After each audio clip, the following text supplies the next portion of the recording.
Bismillahirrahmanirrahim. Alhamdulillah wa kafa wa sallallahu wasallam wa baraka ala nabiyina Mustafa wa ala alihi wa ashabihi al-muslimina asyraf amma ba'd.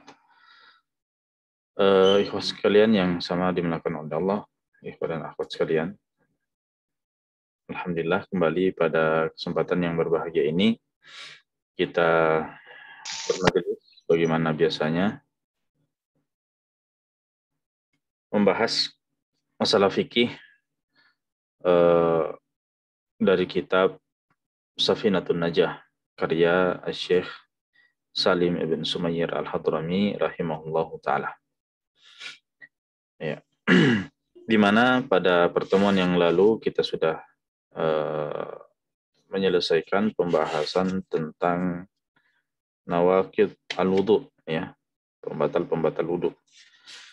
Dan pada kesempatan yang berbahagia ini kita akan melanjutkan pembahasan kita, yaitu pembahasan tentang hal-hal yang dilarang, ya, atau larangan bagi orang yang berhadas. Baik. Qala al-mu'allif rahimahullah, di sini penulis mengatakan man intaqadha wudu'uhu, orang yang batal wudunya, haruma alaihi arba'atu asya, maka haram baginya arba'atu asya, ada 4 hal yang dilarang baginya. Di sini disebutkan ada 4, ya.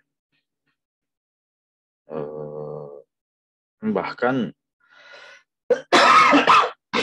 lebih daripada itu sebetulnya. Tapi tidak apa-apa, kita sebutkan saja apa yang disebutkan oleh penulis di sini, ya. Ada 4 disebutkan oleh penulis di sini. Yang pertama adalah as-sholatu, adalah sholat.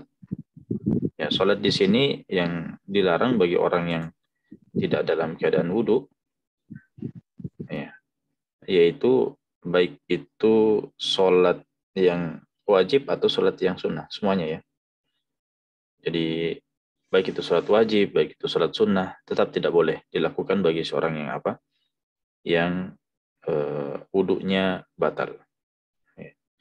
Dan perkara-perkara ini yang kita maksud dengan dilarang di sini adalah haram. Ya. Karena tadi kita sebutkan haruma alaihi, artinya haram, diharamkan baginya untuk melakukan. Jadi seorang yang misalnya wudunya batal atau memang tidak dalam keadaan wudu, ya, sudah buang air kecil, sudah buang air besar, atau melakukan pembatal-pembatal wudu, maka haram baginya untuk melakukan sholat. Ya. Baik itu sholat wajib ataupun sholat sunnah. Kemudian yang kedua, wat tawafu. Yang kedua di sini adalah tawaf. Sama seperti sholat, ya. Tawaf juga di sini tidak boleh dia lakukan, baik itu tawaf wajib ataupun tawaf sunnah. Ya. Dan tawaf wajib ada seperti tawaf ifadah, ya. Cuma kalau dalam tawaf masalah haji ada istilah fardu, ada istilah wajib, ya. Itu dibedakan dalam masalah haji. Nah, tawaf yang fardu seperti tawaf ifadah, ya. Tawaf haji. Adapun yang wajib ya seperti tawaf tawaf wada, ya. Ya, jika ditinggalkan bisa diganti dengan apa? Dengan dam. Kemudian seperti tawaf sunnah, ya. Tawaf sunnah seperti apa? Tawaf kudum, ya. Atau tawaf misalnya tawaf sunnah ketika masuk Masjidil Haram. Nah, ini semua tidak boleh dilakukan kecuali dalam keadaan wudu. Ya. Kapan wudunya batal maka dia keluar dari tawafnya. Kalau dia keluar dari tawafnya maka boleh dia keluar memperbaharui wudunya, dan ketika dia masuk lagi dia bisa melanjutkan. Sudah putaran keberapa maka dia lanjutkan kembali. Berbeda dengan sholat tadi. Kalau sholat tadi tidak boleh dia tidak boleh dia keluar wudunya batal misalnya, kemudian memperbaharui wudunya dan masuk kembali melanjutkan sholatnya. Sudah rakaat yang keberapa? Tidak. berbeda ya. Kalau sholat ya harus ulangi dari awal. Nah, kemudian yang ketiga di sini disebutkan adalah wa masul mushaf, ya. Wa masul mushaf, yaitu menyentuh mushaf. Ya. Menyentuh mushaf di sini adalah perkara yang tidak boleh dilakukan bagi orang yang batal wudunya. Dan maksud daripada menyentuh di sini ya walaupun menggunakan penghalang, misalnya menggunakan menggunakan kaos tangan, ya, itu tetap tidak boleh. Orang yang wudunya batal haram baginya untuk menyentuh mushaf. Dan ya apa definisi mushaf di sini? Ini yang perlu. Ya. Apa yang merupakan definisi mushaf? Jadi yang dimaksud dengan mushaf di sini adalah sesuatu yang bertuliskan Al-Quran, ya. Sekalipun beberapa ayat dan tujuannya untuk belajar, ya, dan tujuannya untuk belajar. Maka itulah definisi mushaf di sini. Ya, saya ulangi, yang dimaksud dengan mushaf di sini adalah sesuatu yang bertuliskan Al-Quran, sekalipun beberapa ayat yang bertujuan untuk belajar, ya, yang digunakan untuk belajar, dengan tujuan belajar.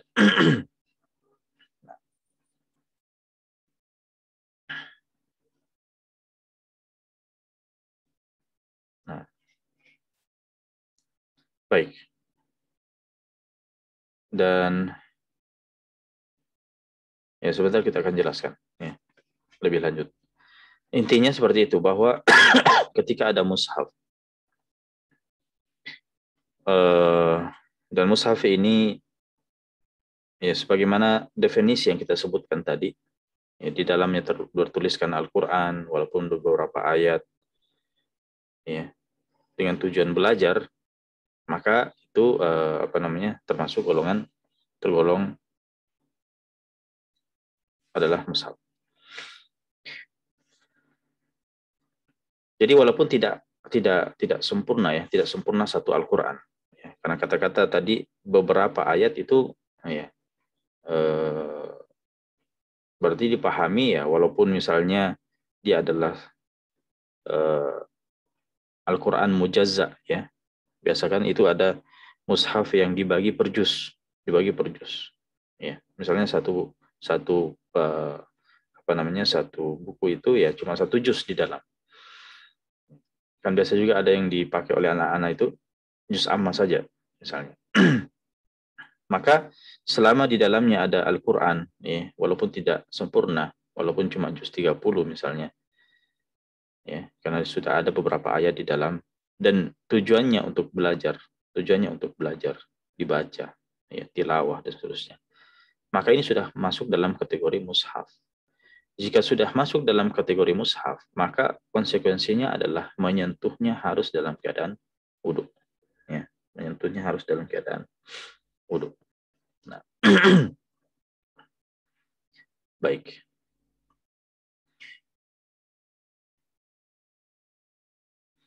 Berikutnya di sini disebutkan oleh penulis, yang keempat adalah wahamluhu. Artinya membawa mushaf itu.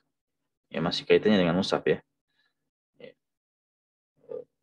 Jadi ini adalah dua hal yang berbeda antara menyentuh mushaf dan membawa mushaf. Artinya, jika menyentuh saja tidak boleh, maka membawanya lebih tidak boleh. Kenapa? Karena membawa itu adalah menyentuh dan lebih daripada menyentuh. Jadi itu maksud daripada membawa. Membawa itu menyentuh dan lebih daripada itu.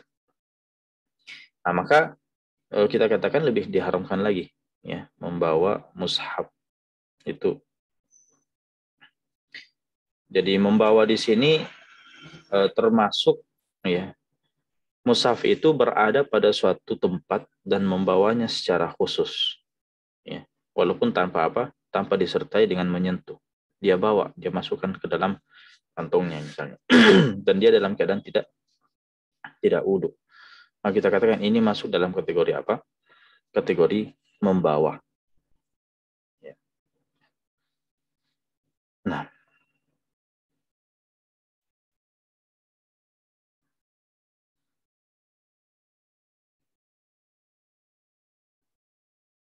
baik. Nah, di sini kita akan jelaskan beberapa hal berkaitan dengan membawa mushaf.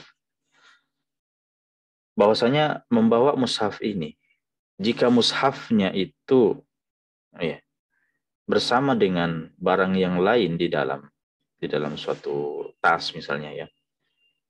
Nah, kemudian seseorang itu membawa dan dia statusnya sekarang wudunya batal. Tapi orang itu misalnya meniatkan membawa mushaf itu bersama dengan barang. Jadi sekarang kalau dia misalnya dalam satu tas ya, dalam satu tas di situ ada mushaf, di situ atau buku yang lain atau barang yang lain, maka motifnya sekarang ada tiga. Pertama, niatnya membawa mushaf itu saja, barang yang lain hanya ikut ke dalamnya. Ya, tapi niatnya adalah membawa mushaf itu saja. Kemudian yang kedua, motifnya adalah berniat membawa mushaf itu dan barang yang lain secara bersamaan. Ya, jadi memang tujuannya membawa dua barang itu ya. Atau yang ketiga, berniat membawa barang yang lain, adapun mushafnya hanya apa? Hanya mengikut. Jadi itu ada tiga motif ya. Ada tiga motif ketika di dalam suatu tempat atau di dalam suatu tas. Di dalamnya ada mushaf dan ada barang yang lain. Ya, ada mushaf, ada HP misalnya ya. Di atas kecil. Di situ ada mushaf, di situ ada HP. Nah, jadi motifnya sekarang ada tiga macam. Bisa saja dia membawa mushaf. Niatnya membawa mushaf, HP-nya yang ikutan. Atau membawa mushaf dan HP bersamaan. Atau membawa HP dan mushafnya yang ikutan.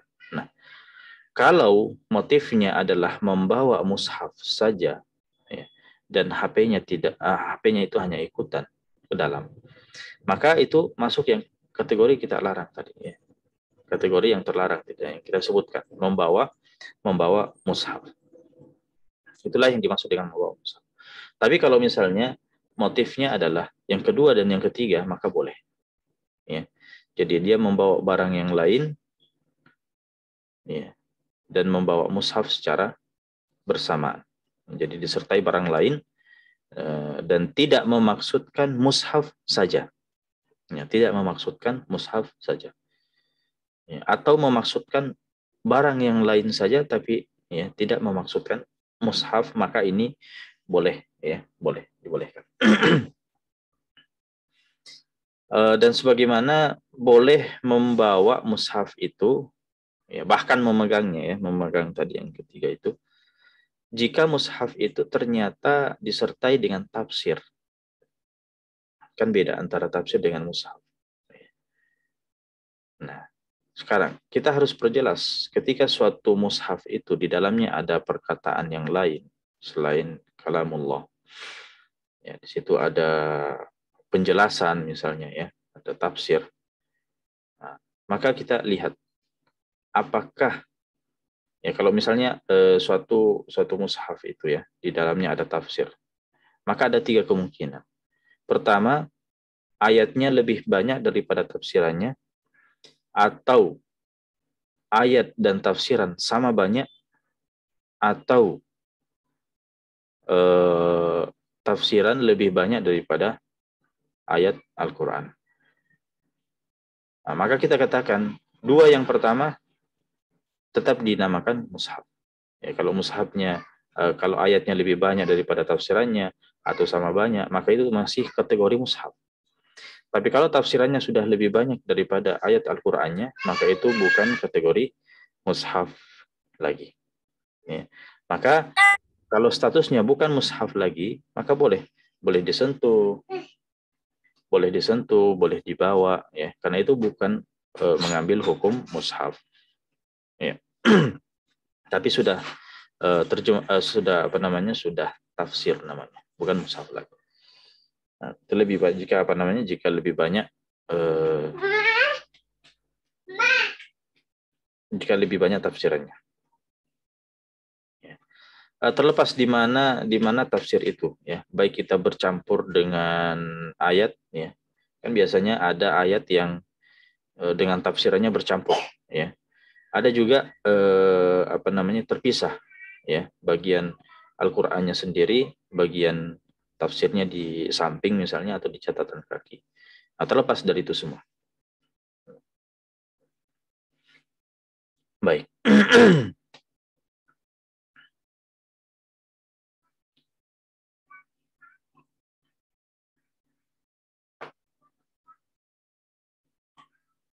Tapi kalau misalnya ada keraguan, ya, ada keraguan.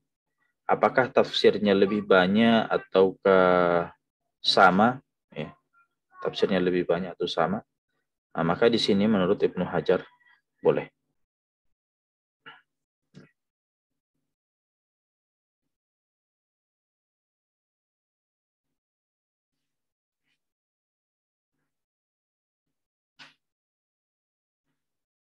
Ya.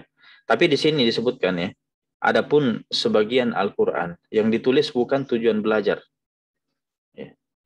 Ada yang jadikan misalnya sebagai kaligrafi, ya.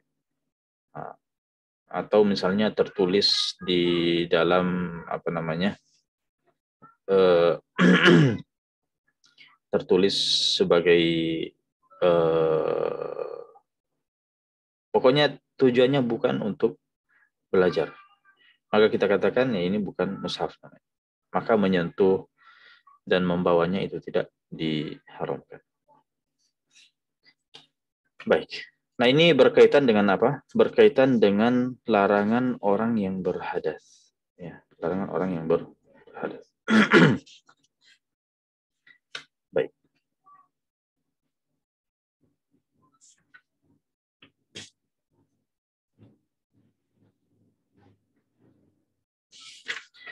Kita sekarang lanjutkan pembahasan masih tentang larangan, tapi sekarang larangannya bagi orang yang junub.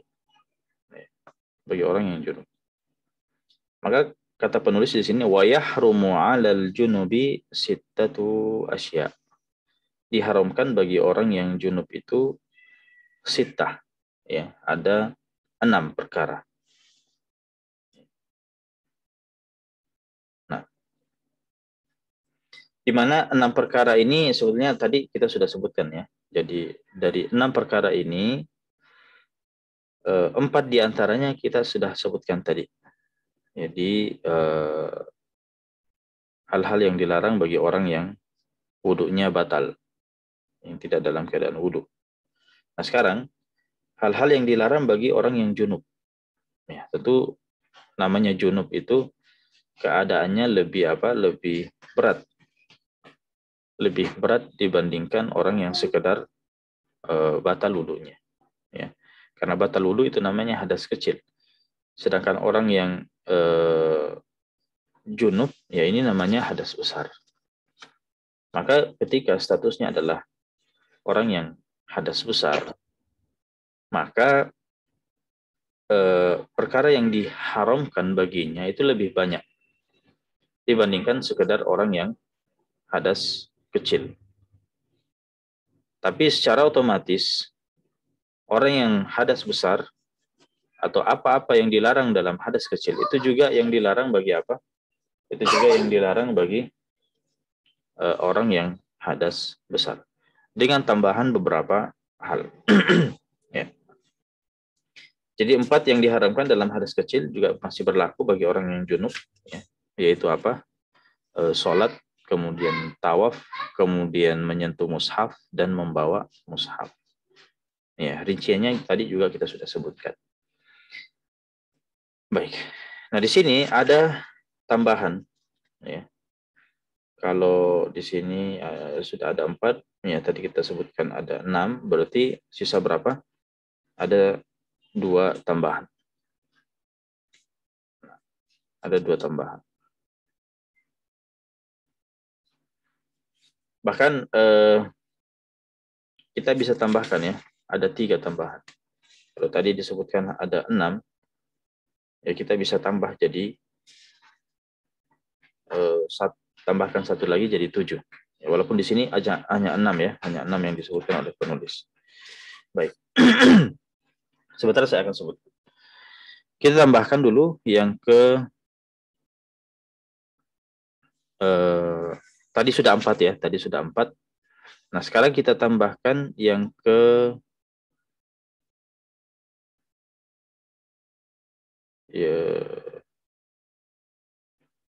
oh ya, tadi ketika saya menjelaskan tentang orang yang hadas kecil, kita katakan yang disebutkan oleh penulis di sini hanya apa? Hanya 4 ya, hanya 4. Dan saya sempat tadi sebutkan bahwa bukan hanya 4, ada tambahan, di mana totalnya ada 7 sebetulnya.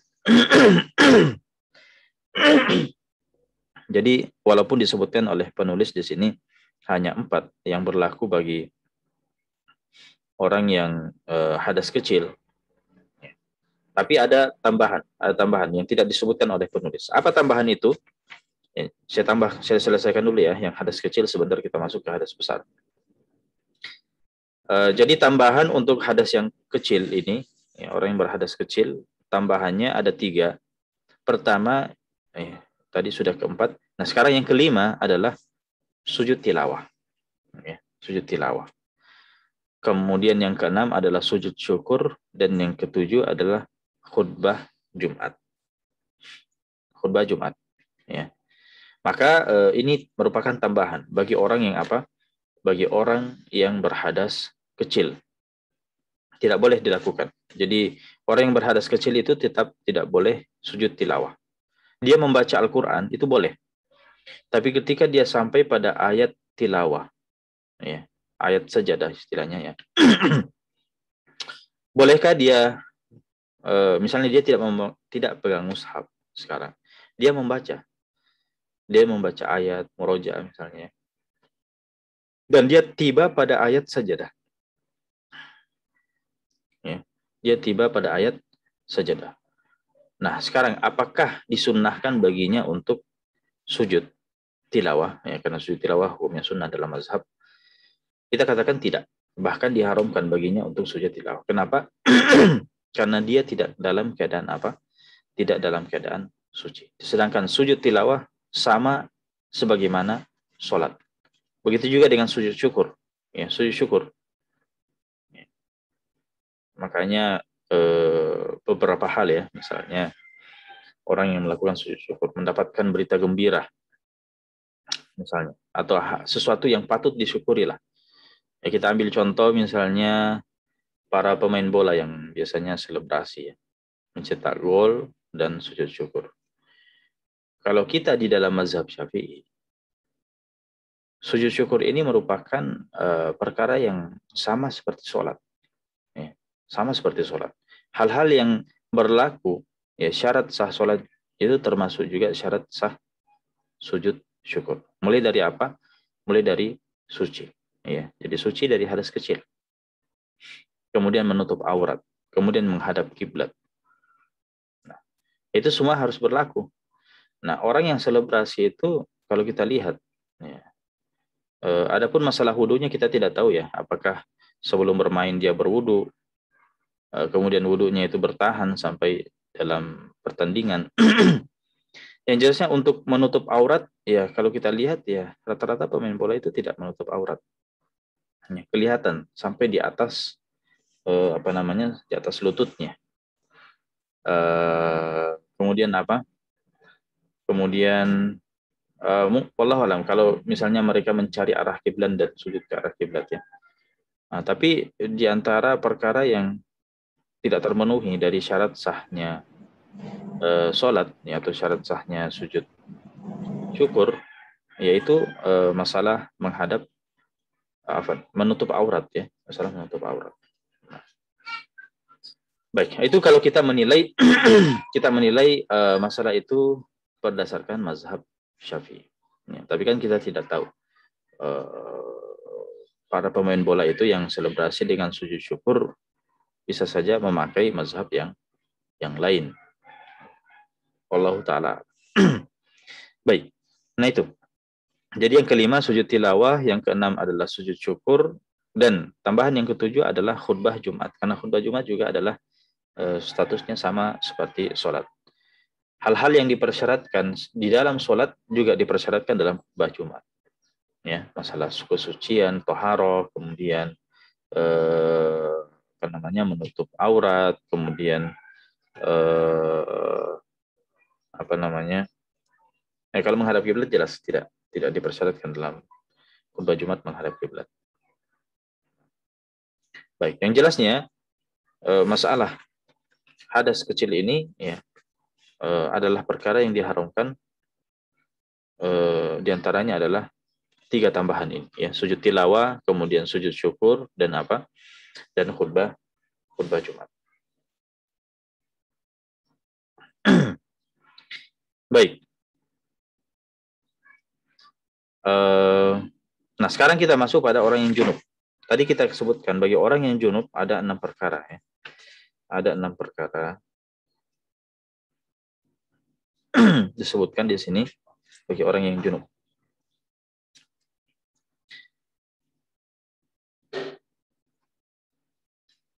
Kita tambahkan bagi orang yang junub ini, karena tadi 4 diantaranya itu adalah merupakan larangan bagi orang yang hadas kecil. Berarti yang kita akan bahas dari orang yang junub ini sisa 2 hal ya, sisa 2 hal. Yang pertama adalah al-lubthu fil masjid. Ya, kalau disebutkan di sini orang yang junub yang tidak boleh baginya, pertama adalah sholat, kemudian tawaf, kemudian 3 menyentuh mushaf, kemudian yang keempat adalah membawanya. Dan 3 tambahan tadi, ya 3 tambahan tadi yang ada pada orang yang hadas kecil juga berlaku bagi orang yang hadas besar, yaitu sujud tilawah, sujud syukur, dan khutbah Jumat. Berarti sudah 7 ya, dengan totalnya ya sudah 7. Berarti kita tambah 2 lagi bagi orang yang junub, berarti 8, 9. 9 totalnya kalau orang yang junub ini. Walaupun disebutkan oleh penulis di sini berapa? Ada 6 saja. Nah, jadi kita tambahkan yang ke-8 sekarang. Yang ke-8. Yang ke-8 bersama dengan total tambahan ya. Tapi kalau kita berjalan sesuai dengan apa yang disebutkan penulis ya, tambahan yang ke-5 sekarang. Ke-5.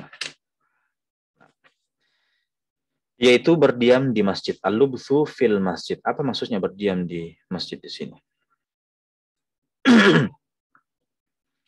Jadi berdiam di masjid itu adalah al-lubthu. Al-lubthu itu artinya ya, dan maksud kata berdiam di sini ya bukan maksudnya berdiam diam bicara ya. Maksudnya di sini adalah keberadaan di dalam masjid. Ya, keberadaan di dalam masjid yang apa namanya? Jadi kadar lama seseorang itu di dalam masjid. Itulah namanya. Dengan al-lubthu di sini. Jadi kadar lama seseorang itu menetap di dalam masjid ya, sebagaimana lamanya apa? Ucapan subhanallah. Kan ucapan subhanallah ini kan sangat apa namanya? sangat pendek ya, sangat pendek. Ketika seseorang itu menetap di dalam masjid, ya mungkin kata menetap ini lebih tepat ya daripada berdiam. Berdiam. Karena sebagian orang memahami berdiam itu ya ucapan. Nah, jadi kalau misalnya dia menetap di dalam masjid dan bercerita ribut, ya maka bukan berdiam namanya. Itu pemahaman sebagian orang seperti itu. Jadi mungkin kita pakai kata menetap. Kata menetap ini mungkin lebih cocok ya. Jadi menetap di dalam masjid. Dan menetapnya ia di dalam masjid itu tanpa uzur, ya, tanpa uzur. Nah, dan termasuk di dalamnya adalah orang yang bolak-balik dalam masjid. Jadi bukan berarti menetap di sini artinya dia tidak berjalan. Ya. Jadi walaupun dia masuk ke dalam masjid dan tidak duduk di dalam mondar-mandir misalnya, ya, maka termasuk. Ya, termasuk. Jadi sekalipun dia apa namanya, sekalipun dia misalnya masuk pintu satu lewat kemudian keluar di pintu yang lainnya, ya, maka ini yang kita maksud dengan menetap. Ya, itu sudah masuk dalam kategori menetap dan itu diharamkan, tidak boleh.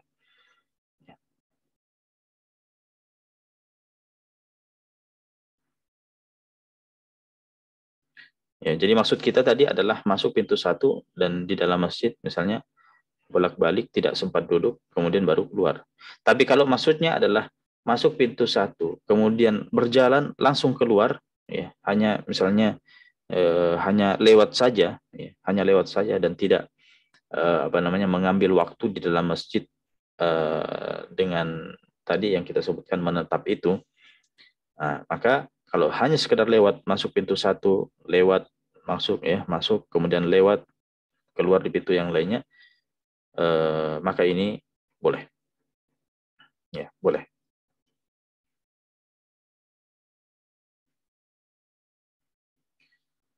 Baik. Tadi kita sebutkan tanpa uzur. Kalau ada uzur, ya, kalau ada uzur, misalnya dia di dalam masjid, tidur dalam masjid, tiba-tiba apa? Mimpi basah, junub di dalam. Dia mau keluar, pintu masjid tertutup. Dia tertahan di dalam masjid. Maka ini adalah uzur. Ya, ini adalah uzur. Nah, baik. Atau bisa keluar, tapi keluarnya itu membahayakan, mengancam dirinya, mengancam nyawanya, ada sesuatu yang berbahaya di luar. Dia tidak bisa. Kecuali dengan bersembunyi di dalam masjid, maka kita katakan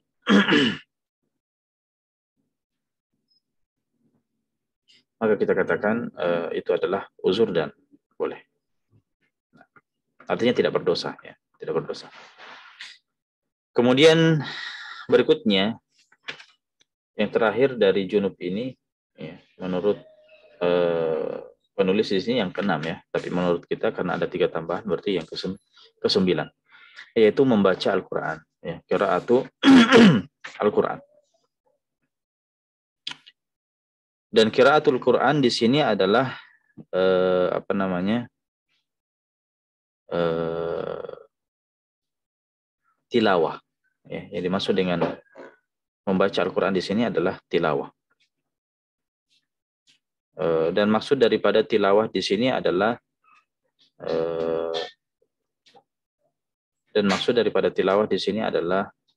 mengharapkan pahala. Ya. Sebagaimana disebutkan dalam hadis, "Man qara'a harfan min kitabillah falahu bihi hasanah." Barang siapa yang membaca satu huruf, ya, daripada kitabullah, maka baginya satu pahala. Maka harfa min kitabillah falahu bihi hasanah.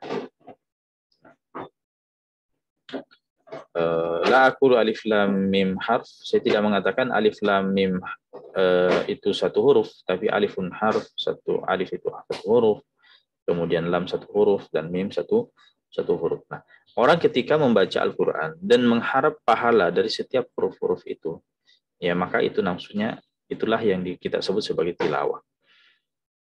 Maka orang yang dalam keadaan junub itu tidak boleh tilawah Al-Quran. Tidak boleh tilawah Al-Quran. Adapun jika tujuannya misalnya berzikir, ya, atau menyebutkan dalil sebagai nasihat, atau menyebutkan kisah dalam Al-Quran dengan membawakan ayatnya, tapi bukan apa? Bukan maksudnya sebagai tilawah tadi. Atau misalnya ada yang menjadikannya sebagai wirid, ya, untuk membentengi dirinya, ya, meruqyah misalnya. Nah, maka hal ini tidak diharamkan. Hal ini tidak diharamkan.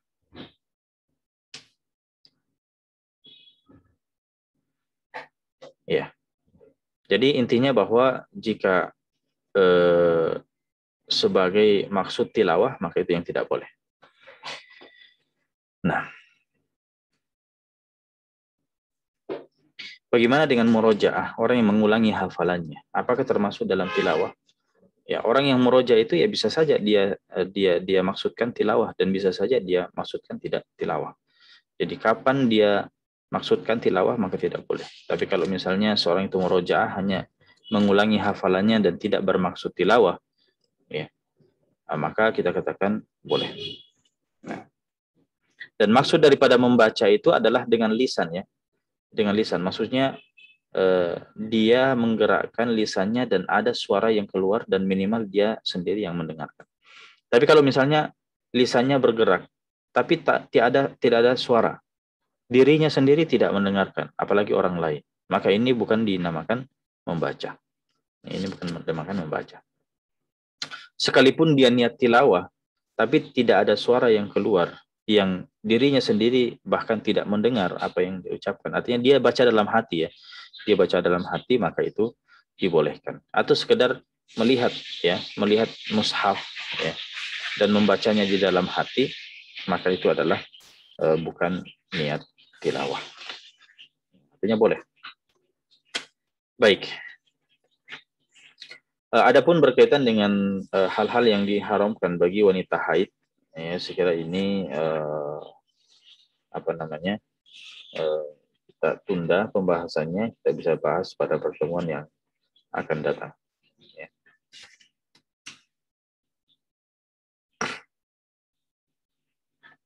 Baik, kita cukupkan sampai di sini. Barakallahu fikum wa jazakumullahu khairan. Dan jika ada yang ingin ditanyakan, ingin didiskusikan, kami persilakan. Ya, silakan. Fadhol. Baik, syukron Ustadz atas materinya. Baik, Ikhwa, dan pada kesempatan kali ini kami buka kesempatan bagi Ikhwa sekalian untuk bertanya, bisa melalui chat atau bisa bertanya langsung. Dan kepada akhwat, kami harap juga kalau misalnya ada pertanyaan silahkan ditulis di kolom chat.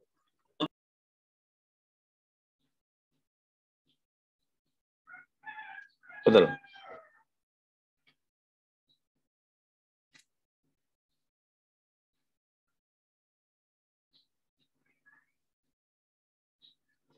Ada yang ingin bertanya? Ya, sembari mungkin untuk menunggu Ikhwa atau akhwat yang lain, Ustadz. Ya. Ini ada sedikit pertanyaan, Ustadz.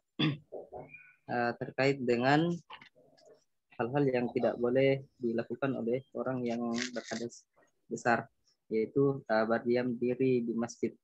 Apakah termasuk uzur, Ustadz, kalau misalnya dalam satu kondisi kita masih dalam keadaan junub, Ustadz, kemudian misal di masjid sudah masuk jadwal sholat, sudah mau azan, tetapi di situ tidak ada orang lain selain kita yang bisa untuk azan, Ustaz. Baik. Ya, syukur. Ya. Baik. Berkaitan dengan azan, ya, artinya orang yang junub ini apakah boleh melantunkan azan seperti itu? Iya, dan itu juga masalah berdiam di masjidnya juga, Ustaz, bagi orang yang berhadas besar, Ustaz. Ya, kalau orang yang sudah jelas berhadas besar tadi kita sebutkan, junub maksudnya, tadi kita sudah sebutkan berkaitan dengan menetap di dalam masjid itu tidak boleh. Itu tidak boleh. Nah, berkaitan dengan muazin, pertama, azan itu bisa dikumandangkan di mana saja, ya, bisa di luar masjid dan bisa di dalam masjid. Tapi ketika dia berkaitan, ketika tempatnya itu harus di dalam masjid, nah, maka kita katakan, ya, junub ini masalah azannya itu tidak masalah. Ya, dia bisa azan dalam keadaan junub, ya, walaupun makruh, ya, walaupun makruh. Sunnahnya dia dalam keadaan taharah. Tapi keberadaannya di dalam masjid ini tidak boleh. Sekiranya dia bisa, kalau memang tidak ada orang lain yang azan kecuali dia. Pertama, kalau bisa disempatkan untuk mandi dulu, sekedar untuk mengangkat hadas besar kemudian azannya, itu lebih baik. Itu lebih baik. Tapi kalau memang tidak bisa, ya, maka kita katakan sekiranya dia bisa azan di luar masjid, ya, misalnya dia sound systemnya tadi dia ulur kabelnya sampai keluar masjid dan dia azannya di luar masjid. Nah, maka ini lebih baik dibandingkan dari dia masuk dalam masjid dalam keadaan junub. Tapi sama saja ya, dia mengambil mic-nya itu kan masuk masjid juga. Nah, tapi kan masuk masjidnya dia mengambil mic ini mungkin kita bisa pahami itu adalah sekedar lewat. Ya, masuk masjid mengambil sesuatu kemudian keluar. Bukan menetap namanya. Nah, jadi seperti itu.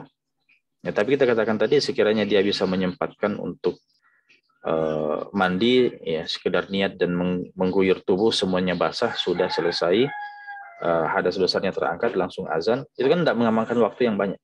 Ya. Jadi mandi junub itu tidak mesti lama-lama pakai sabun dan seterusnya. Ya.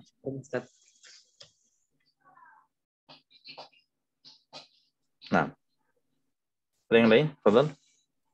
Iya, sudah ada di kolom chat Ustaz. Kolom chat. Di sini saya tidak muncul ya.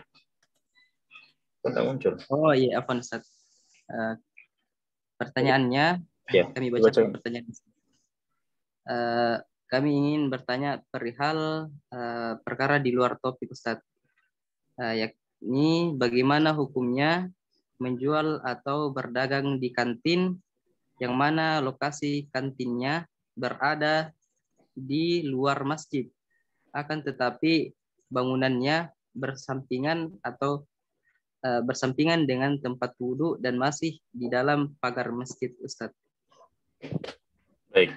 Pertama, yang perlu kita ketahui untuk menetapkan mana batasan masjid. Batasan masjid adalah tanah wakaf untuk masjid. Itulah batasan masjid. Tanah wakaf untuk masjid. Itulah batasan masjid. Nah, sekarang tempat dia menjual, tempat dia menjual ini apakah masuk dalam tanah wakaf itu atau tidak? Walaupun dia di luar masjid, bangunan masjid, tapi kalau misalnya masuk dalam tanah wakaf masjid, ya itu masih tetap di dalam masjid. Itu pertama. Yang masuk dalam larangan menjual di dalam masjid. Ya. Masuk dalam larangan itu kalau memang dia masuk dalam tanah wakaf itu. Itu pertama. Kemudian yang kedua,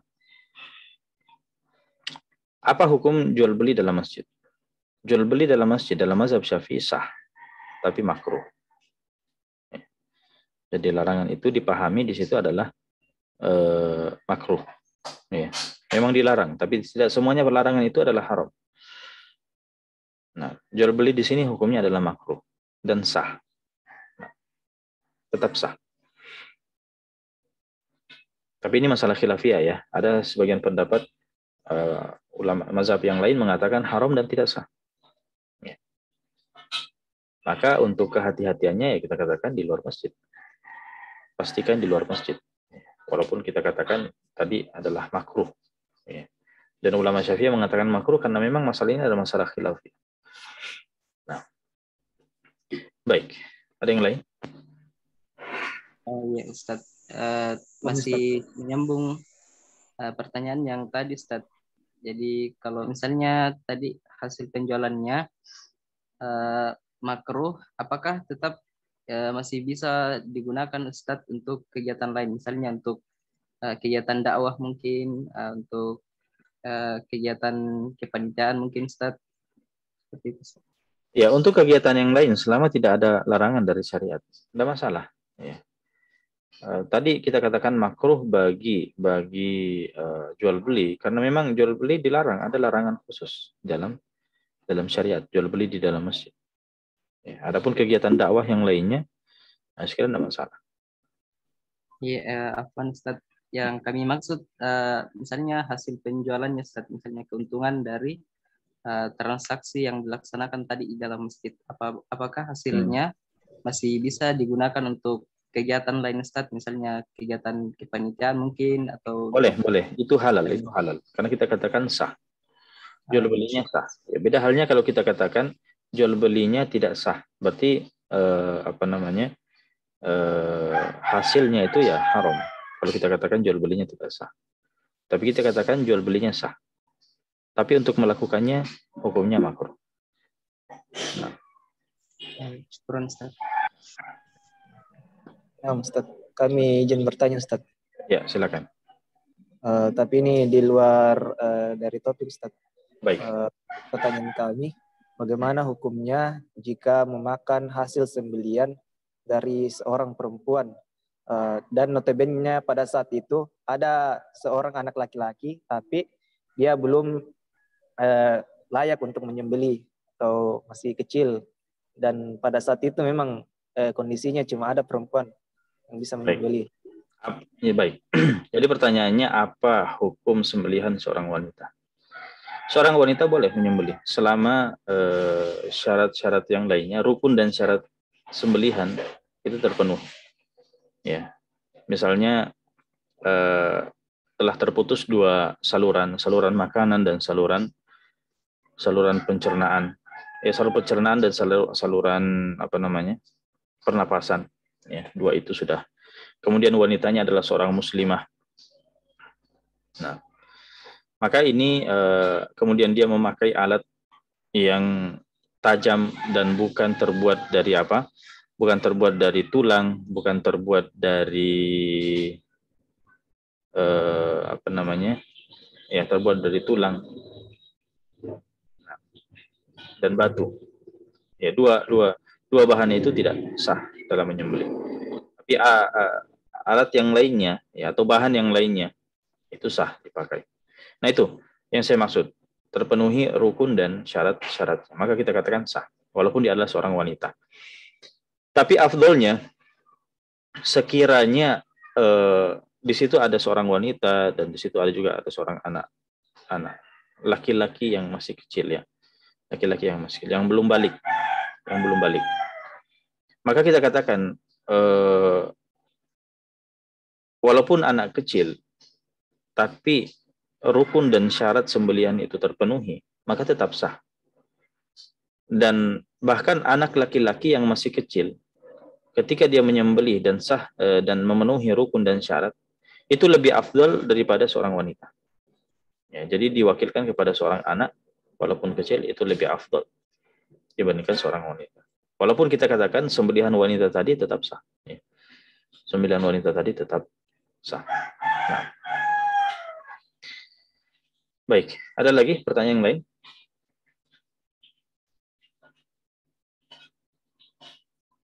Fadhal.